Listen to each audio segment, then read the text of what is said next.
everyone, it's Chris here, and I've got another update of recent vinyl releases from New Zealand artists. And man, what a wealth of releases there's been in the last couple of weeks, with the Record Store Day and a bunch of other things getting released just before and close after. So this is a pretty quick run through some of the stuff I've picked up, starting off with a couple of reissues which weren't Record Store Day releases but came out a couple of weeks or so beforehand. A compilation of the Stones, an iconic Flying Nun band from the early 80s, a band I think that probably haven't received the same respect or attention that a number of the other bands of the same time, like the Verlaines, the Chills, Sneaky Feelings and so on, got. They were on that compilation with those other three bands, the Dunedin Double. They released their own EP, Another Disc, Another Dollar, and this compiles those two releases, so it's nice to have a nice new, shiny, nice, clean sounding copy of those songs. I've got both of the other records, but they're nice to have that to listen to, and yeah, absolutely brilliant for any fans of Flying Nun or the early 80s New Zealand scene. From a similar era, another Flying Nun reissue, Sneaky Feelings, Send You, their debut album, and this is, they've really done this nicely.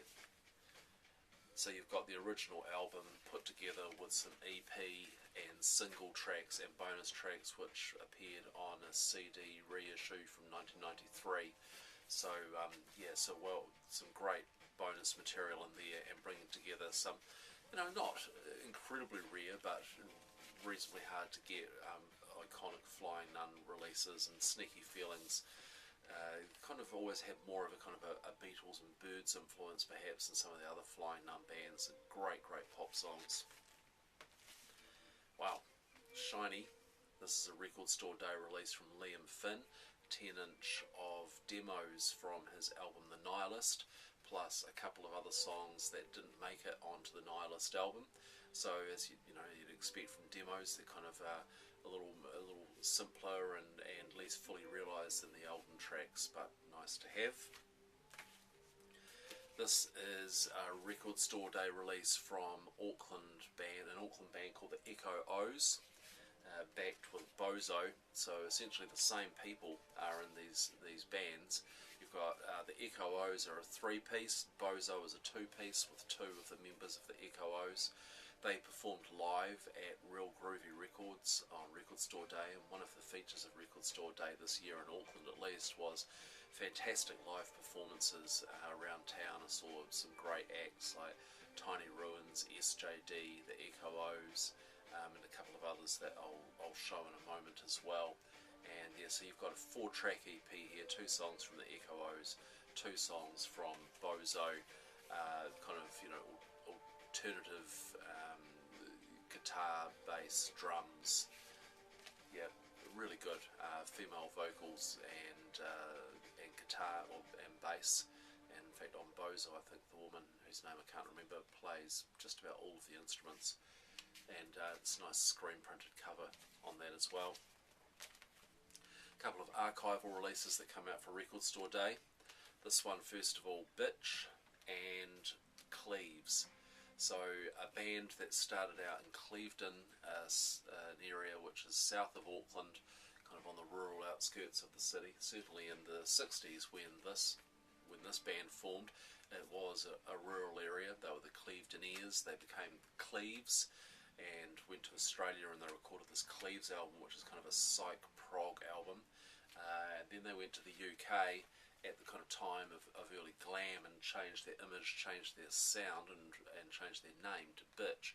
Recorded this album, which wasn't released back in the day. It's only just received release now. To be honest, of the 2 albums, I probably prefer the Cleves album. I think there's some really interesting stuff there, and some of the songs on here wouldn't go amiss on modern recordings from bands like Trinity Roots or Little Bushman. There's some really, they kind of stretch out on some of the songs and do some interesting things there. The other archival release that Real Groovy Records put out was this, A Study in Colour from Larry's Rebels, a 60s beat group, R&B, and they like most of the groups of the era, started out recording covers, so you get songs on here written by Pete Townsend, by the Easy Beats from Australia, but also then getting into their own songwriting. So you've got a number of their own songs on here. The A side, some of their more beat group R&B material. The B side is in the later part of the 60s when they started to experiment more with kind of psychedelic influences, though they remained firmly a kind of a chart focused kind of top 40 band. They performed live on Record Store Day, and they were the standout act of the day. Absolutely astoundingly good. Great live performance. Heaps of energy. Couple of Record Store Day 7-inch releases. The Phoenix Foundation, and this is a split 7-inch with Eyelids, a band from Portland, Oregon, and the Phoenix Foundation on their side of this cover Can, and that's a real ripper. And a reissue of a classic Flying Nun single, Peter Jeffries and Shane Carter with Randolph's Going Home, and absolutely brilliant, and really nice to have 1,000 copies of this released, and plenty of those still available. There were a couple of reissues that weren't strictly Record Store Day releases, but were released the day before, that were well sought after as well. She Had Killjoy, their second album, which was pressed on vinyl back in the day, and has been a high price rarity, with copies of the original fetching up to $500. This has been remastered and the artwork redone. They've done a great job of that. It sounds absolutely brilliant, and really nice to have that at an affordable price, and it probably sounds better than the original pressing with the remastering and so on. Another release, which this one, the Minchicks, their debut album, which never got a vinyl release. It's 10 years ago that this came out, and while their record company might have been expecting something that they probably did more of later on with, say, what is it called? Crazy Yes, Dumb No. This has got some of the pop hooks of that, but also it's just more all over the place, more bratty, more punk, and more abrasive, and a great record, and really nice to have this on vinyl. And they've done a really nice job of this, also including the original CD booklet increased in size to 12 inches and all pressed on the recycled paper and cardboard. So that's Fuck the Golden Youth from the Minchicks. They've got a website up where they're selling that, and get in because there weren't that many copies pressed and they were really been sought after. But also available on the site was this, the Anti-Tiger 10-inch EP, which I've been after for quite a while, which was originally released on vinyl around the same time, not a million years away from the Fuck the Golden Youth album, so really nice to have that. And a couple of things that have come out since Record Store Day. What we're listening to now is this, Christoph L. Truento, with a series of Oopsie Daisies and various other flora, his 2013 album of kind of jazzy electronica and downbeat, and just been released on Nut Riot Recordings, or is it Nutriot? I'm not sure. And they've been released in Germany. I don't know how easy it is to get hold of this. I got it from a German site, hhv.de,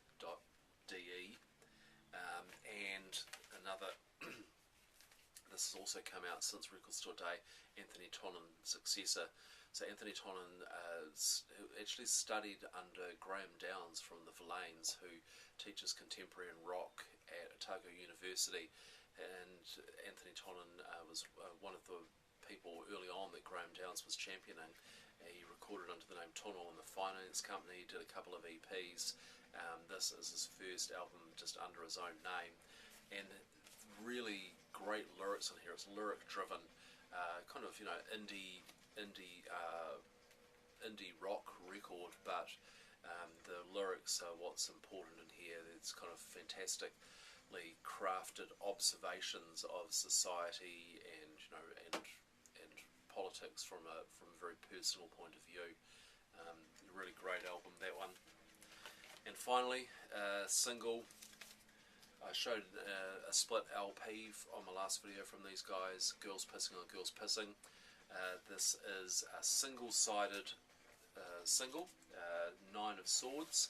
The B-side comes on the download. The B-side on the single has actually been rendered unplayable. It's got glue applied to it, and I don't know whether they were unhappy with the pressing or something, but for some reason they've decided to make the B-side unplayable, although it is on the download. And yeah, so you've got the one song, Nine of Swords, but they're selling this really cheap through their Bandcamp.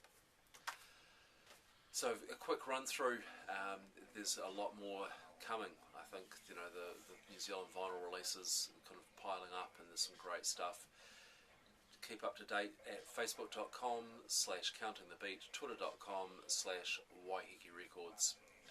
Yeah, great record store day releases and great releases since. Thanks for watching, everyone.